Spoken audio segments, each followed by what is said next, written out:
Hello, my name is Trustone Hippie, and today we are going over the new. This isn't new. By the way, the beanie's back because I just took a shower, and shower hair is the worst. Anyways, this is Unscripted. Unscripted is a series where I go into a review with no editing, no script, maybe a few notes in the dome, but overall, no script. It's unscripted. I have nothing before it comes out of my mouth.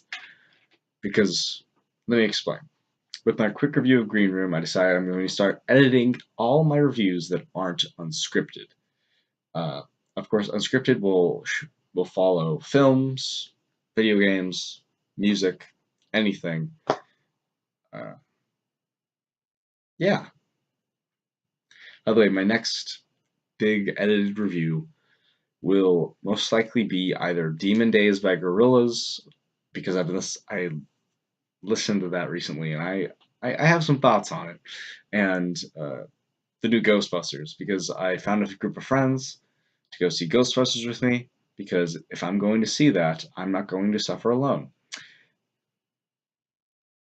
And most of them are girls. Don't call me sexist. Anyways, unscripted, nothing. No editing, blah, blah, blah, blah.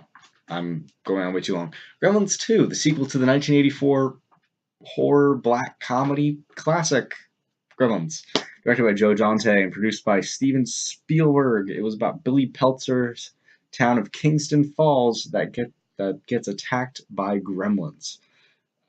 Go watch the film if you haven't. It's a classic. Like, it's up there with Ghostbusters and Jurassic Park. It is a fantastic movie made at exactly the right time where that movie could get made. And this movie, without the circumstances, would never have gotten made. I don't think in any capacity would have ever gotten made without what happened. Well, let me explain. First of all, I saw Gremlins first when I was a child. I was extremely scared of them. Uh, yeah, I was really scared of Gremlins. It wasn't until later where I actually started watching films as, kind of art, but at the same time just entertainment. That I figured out that it's actually a really good movie. And I remember seeing the trailer for this film on the DVD, and I was like, I could never find a copy of Gremlins 2 anywhere. I could never find it. And uh, I'm a teenager now, and I have disposable income, and I have streaming services, and Google Play and iTunes at my disposal. So, yeah. Anyways, Gremlins was made, and Steven Spielberg and Joe Dante, they deflected any sequel script that came their way because Warner Brothers wanted a sequel. And eventually, Warner Brothers just went up to Joe Dante and said, "Give us a script and we will make it no matter what." And it ended up that the only thing that got cut from the script was the original ending because it was too expensive, not because they didn't want to make it. I'll get into that in a second. I'll get into the actual film in a second, but I'd just like to talk about that. Like, not many films, not many directors and writers get like complete creative control. It is insane that happens. The only directors I can think of that can get that still today are like Steven Spielberg, Martin Scorsese. I don't know if Woody Allen can. Maybe he can. Um, Gosh, that's hard. Maybe J.J. Abrams, but I know he didn't get full creative control on Star Wars. Um, Anyways, Gremlins 2, that phenomenon is just so weird. I'd like to compare this film to Halloween 3 Season of the Witch. By the way, I'm getting all this information about Gremlins 2 and Halloween 3 Season of the Witch from Good Bad Flicks. Go watch them. They did videos on The Fly 2, and they do tons of modern movie reviews, and they did Killer Clowns from Outer Space. Tons of great videos about older films and newer films. Really go check them out. Super underrated. Anyways, Halloween 3 Season of the Witch was created because I think it was Fox. I think that's who owns the license. wanted another sequel because John Carpenter had directed the original Halloween, wrote the second one, and he didn't want to do anything else because he just didn't want to do a sequel, obviously. And Fox said, "Listen, we're going to do it with or without you. So if you want to do this, do it." And so we decided to make it into an anthology film series centering around the holiday of Halloween. Yeah, that's just dress shirt. Sorry, I always think it's a light right there when I move my head, and it's messes me up. Anyways, so he decided. I don't know. I don't remember if he directed it, but he wrote it. Yeah, he wrote it at least. And Season of the Witch was lambasted because it had no Michael Myers. Eventually, it got a cult fan base, and people started to like it because it's actually a really good film. And this film was made with complete creative control from Joe Dante, and a lot of people didn't like it because it was basically a parody of the first one. And then it was a parody of the first one and a bunch of other movies and monster movies, and it was a parody of corporate culture. And a lot of people didn't like it because it wasn't like the first one. And it has grown a cult fan base. What did I think of it 6 minutes into the video? What did I think of it in this video? I love it. I love this movie. It, it's not perfect as a film. It is not perfect. That's kind of the point. I mean, honestly, this is like okay. By the way, whoever owns freaking Beetlejuice, I think it's Orlando, Universal. They wanted a sequel to Beetlejuice, and Tim Burton uh, wrote them a whole script about Beetlejuice goes to Hawaii, and it was never made. This is the equivalent of what if Beetlejuice in Hawaii was made. Uh, this this movie is so creative and such an interesting movie as to like how it was made and just what goes on in the actual film when compared with the first one. The first one was obviously like kind of a serious kind of serious horror movie. This one is off the walls, just bonkers, using cartoon effects whenever they can. Oh my gosh. They just the gremlin designs are some of the most creative animatronics I've ever seen. Like Spider Gremlin, which gets introduced with the Slayer song. Um, like the Daffy, I think his name is the one with the dentist tools. And then there's the Lenny and Bruce, I think their name is. Uh, the kind of two that were henchmen to Spike, or Mohawk. That's his name in this one. And then the smart gremlin, then the lady gremlin, and then all of these gremlins, and it is insanity in so many gremlins. There's a gremlin song and dance number to New York, New York.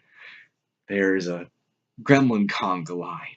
There is there's like a garden gremlin with like leaf ears and like tomatoes growing all over him, and then like in the big gremlin party, like they're grabbing like olives off of him and putting them into drinks.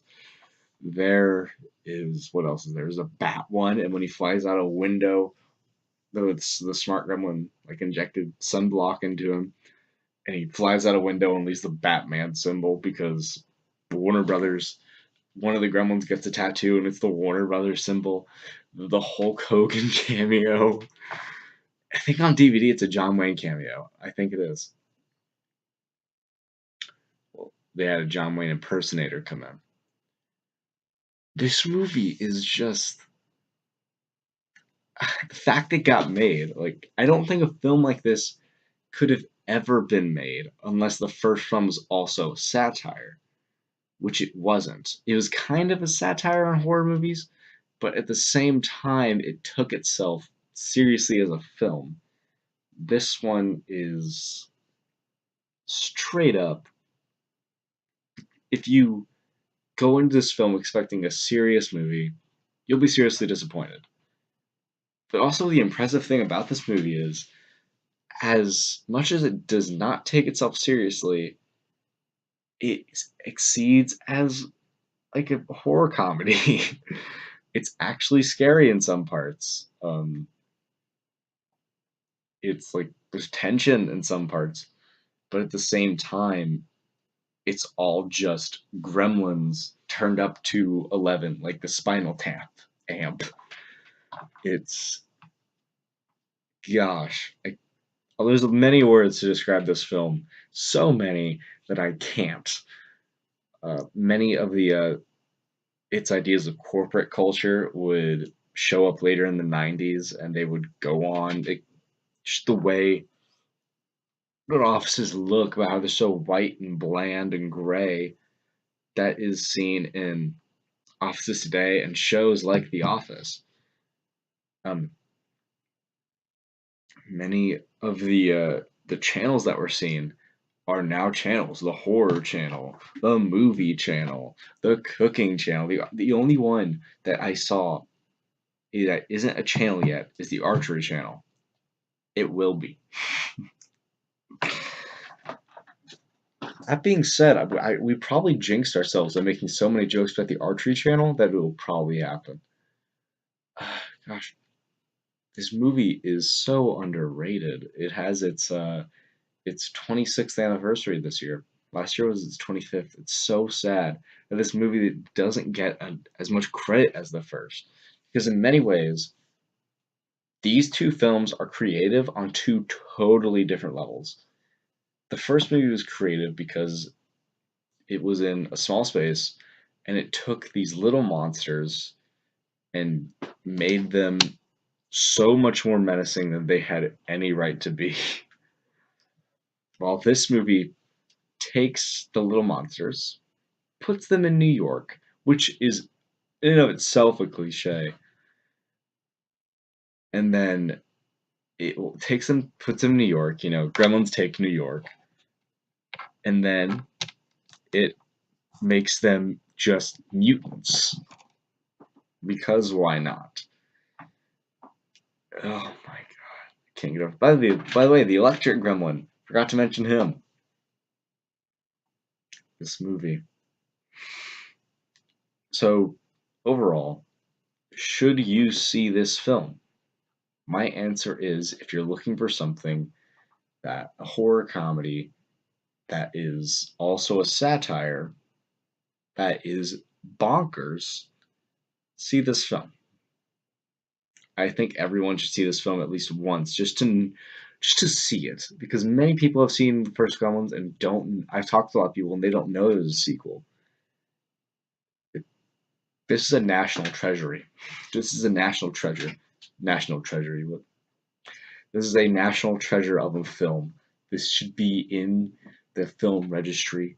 This movie is just it. It's insane.